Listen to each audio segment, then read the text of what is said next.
Timmy Joe reviews anything. Reviewing computer parts on YouTube. Woo! Gotta be pumped on that, right, Will? Computer parts! Woo! Oh, yeah. What's going on, guys? My name's Timmy Joe. I make videos about computers on the internet, and we're quite literally making a video about a computer today. It's gonna be awesome. This is my $800 no holds barred system that will be a little bit future-proof, will look great, will stream, will play video games at 1080p max settings. This is a great time to build a PC right now. And this actually all stems from, I saw a motherboard, an ASRock on Facebook Marketplace for $80 with a stick of RAM. Well, it was actually like 120, then 100, and then I offered the guy 80. And sure shooting, he took it because I brought it home and it was busted. So I went on this guy's Facebook and I said, hey, can I have my money back? He told me to pound sand. So I went on his Instagram because it was linked there and saw that he had actually put pictures of using that motherboard in a case and then like slowly progressed to having another motherboard in his finished computer. So he knew it was broken and then he sold it to me. So, forget that guy. Forget him. I don't know why. Fuck him. Anyways, and then I made a video about it, and you guys came to my aid and actually just, commented the guy into non-existence. He had to disable the comments on his YouTube channel, and he put his Instagram feed to private because everyone was hashtag commenting, give Timmy his money back. Now, I didn't get my money back, but here we are today. I have a new motherboard, and turns out Ryzen motherboards are stupid cheap. So let's start with this item and get to this wonderful computer build that's going to look good, work well. It's, you save 800 pennies, you can get or make it happen. So Gigabyte motherboard, this is straight from Newegg. It's a refurbished board. It was $69.99 for an X370. That sounds so exciting. But I was actually worried when I saw this in the package. I was like, what is that green Oh, it's just a box. So we have in here some SATA cables, an I/O shield, and a driver disk. Now I got to clean up a bunch of shards. But here's the pièce de résistance, and you can tell I've already looked at it because I got my NVMe drive in there. But I've actually reviewed this motherboard before. My goodness, this is not a very good motherboard at all, and counted it as terrible. Because I think it was $130 or $140 Canadian then. So it was like $100, $110 USD. And it's an X370 board that lacks most of the features X370 is supposed to come with. It's actually just a repurposed B350 board. But for our purposes today, for a $800 system that's going to have some future-proofness to it, but have all the bells and whistles, an X370 board ain't so bad. So it's got, 1, 2, 3, 6. I think those are even USB 3. So it's got lots of USB 3s. It's got onboard audio. That's got some capacitors and some things and stuff. It's got an NVMe slot. It's got 4 RAM slots. And this was $69.99 refurbished, which is awesome. There were actually some B350 boards in that same price range that had only 2 RAM slots or were missing a lot. I couldn't believe that I got this for such a cheap price. So that's awesome. So we're obviously going to use the Ryzen 2600 with this. It is a beautiful CPU. Now, it might change a little bit once the second gen Ryzen comes out or whatever, the next gen Ryzen. It might be that you can get 8 cores for super cheap. But as of right now, this is by far and away probably the best selling CPU in the world, and there's for a reason. It's, get to 4.2 gigahertz, depending on that's what I'm hoping to hit with this anyways. And, it's got freaking 6 cores, 12 threads. It will stream. It will video edit. It'll do everything you got to do. And it's, $100 or $200 right now? Less than $200 you can get this CPU, especially if you look for a deal on sale. So this is, not going to add up to too high a cost. We'll go ahead and fire it in the motherboard. And I would imagine because this came from Gigabyte's refurbished, it should have a proper BIOS on it that will take this 2600. And then we need some RAM. I'm using super loose. This stuff has RGB. It's super cheap. You can get a 3000 megahertz kit for around $120, if that. That's usually cheaper than what most RAM manufacturers charge for non-RGB RAM. But they actually sent me this kit because they've actually put stupid fast memory in this same form factor. Because I've reviewed it before. I think at 3000 megahertz or something like that. This is 4133 megahertz. So this is some ultra fast memory, and obviously that's not going to fit the budget of the build. It just happens to be what was sent to me recently, and I want to use it in this build because I want to see if I can get some high memory speeds with this motherboard. So yeah, if you look at it, I'll put a PC part pickers list in the bottom, you know, around $800 for this, you know, pretty much set up. But it's going to be, you know, a little bit off from the stuff that I'm putting an NVMe drive on it. I would suggest going with a cheap SSD. Shouldn't be a big deal. And then we need to power this sucker. And this is something you could cheap out on too and save some bucks and maybe go for, you know, a little bit better video card or, you know, CPU cooler and AIO or something. But I would always suggest if it's your first build and you can afford it, get a half decent FSP power supply or a name brand power supply. It doesn't have to be FSP. Now they sent me this in the case, but you know what I'm getting at. But the whole reason why is you could carry this along for 2-3 builds. You know, if you spend the money the first time, where if you buy a cheap $40 500 watt power supply, by the time you're ready to put it in your next build, it's either not going to be powerful enough, or, you know, it's going to be, you know, non-modular and it's going to be annoying, or the efficiency is going to be bronze at best. This has a platinum efficiency, Japanese capacitors, and you know that this Hydro PTM from FSP is just going to last forever. So that's why I would go with a high-end power supply if you can. But you can go cheaper and save some money, that's for sure. Now, I forgot to mention, probably because I've got pieces of CD there, CPU cooler. This is one Scythe sent to me, which is really nice. RGB, it's actually part of the Tough Alliance, you know, the ASUS branding of Tough Gaming. And it's basically a Hyper 212 Evo clone. And you know it's going to work real well, and it'll probably max the overclock out on this 6-core CPU. So I would, you know, advise getting a 30, I think this is $30 or $40, getting a proper CPU cooler instead of using the Wraith Stealth if you can, because it's going to allow you to get that much more performance. And you know, it's pretty cheap these days to get something like this, you know, pretty nice. So that leaves us with the video card in the case. I won't talk much about the video card because I'm just saying in the PC part pickers list, I picked the cheapest RX 580 8GB edition, 8 gigabytes being important. You know, your mileage may vary with overclocks and stuff on some of the cheaper models, but I think there's an XFS version, XFX, that's like $179.99 after rebate right now. That is just the best deal on a graphics card that will max 1080p out in almost every game out there. You can play 1440p if you want to just play with the settings just a tad, and you can definitely stream with it, you know, super good. So if you're looking to be a Twitch streamer, RX 580 is a great deal right now. And then last but not least, before we just do a quick time lapse of me actually finishing off the build, I've got this nice FSP case. It's our CMT 340 or 320? 340, I'm sorry. And this is a nice RGB case, comes with 4 case fans. It's in a slimmer form factor than their CMT 510, which is a case I've reviewed and praised before. It's a similar build quality, it's real nice. It's got a pretty decent gap in the front to grab air, although it is, you know, glass front panel, so it is gonna choke it off a bit. But I think the best part is that this comes with an RGB controller, a fan controller, and you plug it into SATA, and you don't need any special motherboard or anything to control the lights on this. But of course, this, you know, it does have addressable RGB. So there is an addressable RGB header at the back that you can plug into your motherboard and get the motherboard to sync with the, you know, this case and do the song and dance. But I just like it as is because you press the button. You'll see once we're done, there's a whole whack of settings for these fans. They look super cool. And this case is $100 USD, and it comes with all the fans and tempered glass front and side. So super good deal. So all said and done, this should be about $800. Let's go ahead and do a quick time lapse, and then we'll do a couple new games on this system to kind of prove my point. But my whole idea was I wanted to pin this against, I have a Intel X99 build that I've been playing with for a couple weeks now, and it is 6 cores, 12 threads. It was a CPU that was north of $800 when it launched, and it's an X99 5820K. And I believe the Ryzen will be faster.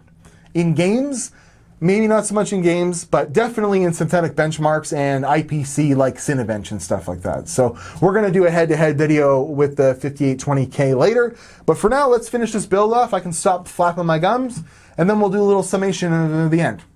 See you guys later!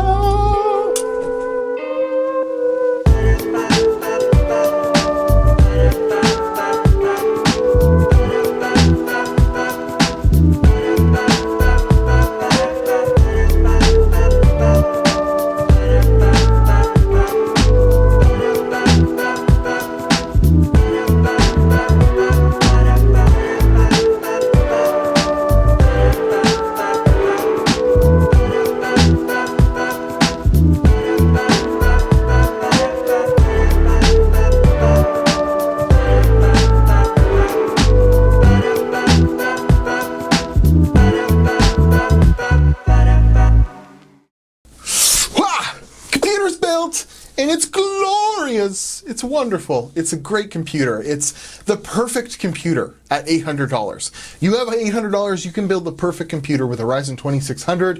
It's just awesome. With a RX 580, you can get some serious work done, okay? I edited the first half of this video in 4K. No hiccups, no problems whatsoever. I actually, in fact, didn't notice much of a performance difference over the Ryzen 2700 with the extra 4 threads. So the 2600, you know, or even it was a 2700X. So, you know, pretty awesome value at under like $200 right now. It's pretty awesome. So motherboard is absolute crap. We knew that, but I couldn't believe how crappy it was. We'll talk about the overclocks and stuff in a second, but the problem is the voltage on it. You can only control it so much. 4-phase VRM. You're going to run into some issues trying to push an overclock. I actually couldn't get an overclock with this CPU cooler over 4.075 gigahertz. So I put an NHD 15 in there, and we'll talk about, you actually can't even use the RGB on this because the motherboard doesn't have an RGB header. So might as well take it out, put a better CPU cooler in it. But before I did that, I actually put the Wraith Stealth in there, wondering if it was worth the upgrade of the $40 CPU cooler. It totally is. I couldn't break 4 gigahertz with this. I got to 4.075 with this. So, you know, you're going to get a little bit extra performance for, you know, getting a better cooler than this. This, you're pretty much stuck with stock speed. So if you're doing any overclocking, get a Hyper 212 Evo or something like this awesome one from Scythe. And assuming the RGB, you have an RGB header on your motherboard, you can make it look nice too. We'll have to review that with a different motherboard now. Anyways, so yeah, I couldn't get over 4.075 gigahertz on this because the voltage offset only goes to 0.2. There's no manual voltage control, and you can't get enough volts out of the 4-phase VRM to, you know, get this thing over 4.1 gigahertz. But it went from a stock Cinebench speed of 1274, which ain't half bad, but isn't great. Totally worth overclocking though, because even with the limited overclocking I could do, I almost hit 1400. I was this close to hitting 1400. I tried everything I could, but I was like 390 or 1398 or something like that was as good as I could get. So I edited a video, 4K. I'll edit the rest. I'm actually going to use this as my production system for a little bit. So it can do that, no problems. It's, you know, pretty good in Cinebench artificial benchmarking, and actually streamed with it. Did a little bit of Apex Legends, which we'll talk about performance in a second. But, you know, set up Radeon Relive, and you put in your Twitch settings, and I was streaming at 1080p at 5 megabit a second, and there was no hiccups whatsoever, and it affected my performance by about 5 to 10 frames per second, if that, which in Apex Legends was not a problem. So we'll talk about gaming, but let's talk about synthetics first. The Firestrike score on this thing was 12,695, a very, very respectable score, with a graphics score of 14,900 and a physics score of 18,422. And, you know, that's exactly where I would think this would be. You know, maybe a Core i5 would be way better. You know, maybe you get a few more FPS with this, but with the amount of cores and threads you get with this, there's just no denying that it's an awesome deal at less than $200 right now. Like, it's ridiculous. So we played 3 video games. I'm going to do way more gaming benchmarks when we pin the 2600 versus the 5820K on the X99 platform, which is a much more expensive platform, and it's not even that old, but it's actually gotten pretty good in price, you know, pretty close to this. So I was wondering, is it worth it to go that route or this route? We'll deal with that in another video. But we played Apex Legend.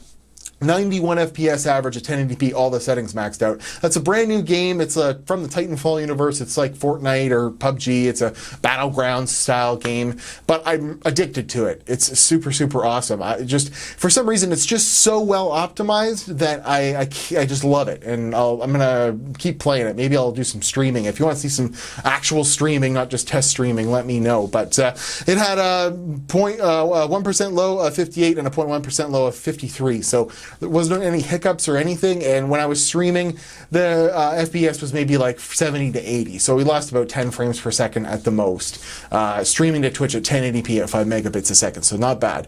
Another new game, Battlefield 5, 76 frames a second, all the settings maxed at 1080p. Can't go wrong. 62 at the 1% low and 47 at the 0.01% low. those are completely awesome, compelling numbers. Shadow of the Tomb Raider, another brand new, pretty hard on the system game. It handles at a 1080p with with a breeze, it handles it really well. Is that what I'm trying to say? And it got 69 frames a second average on high, not on ultra, because ultra just is unnecessarily too much anti-aliasing and stuff like that. But we have 8 gigs of VRAM on this thing, so we shouldn't worry too much. But 69 frames a second, and it was buttery smooth with a 59 1% low and a 0 1% low of 37, and that was on DirectX 11 because there's problems with 12, I think. But other than that, like, it did everything. This $800 computer that I challenge you to pin it against a $2,000 computer and get, unless you're going for 4K and you must have 4K, and I've got 4K monitors, a Vega would be nicer, or a 1080 Ti would be nicer, of course. But if you're an average kind of consumer and you buy even a high refresh rate monitor, you can dial the settings back a little bit, to high, or a mixture of medium and high, and get your 144 frames a second. You can stream on Twitch at 1080p. You can edit 4K videos. You can, blast some Cinebench runs if that's what tickles your fancy. You can get some Firestrike scores in there, and it looks beautiful. It's this nice kind of box that's a little bit tinted out. Got some really nice RGB. You just press this button and you can switch through a whole bunch of modes, or if your motherboard supports it, it does do addressable, so you can plug it in with a 3-pin header and it will follow along with your motherboard. But I like just there's some crazy settings on this CMT 340 case that just like this whole thing where it kind of counts a clock of the different changing colors. We have RGB RAM.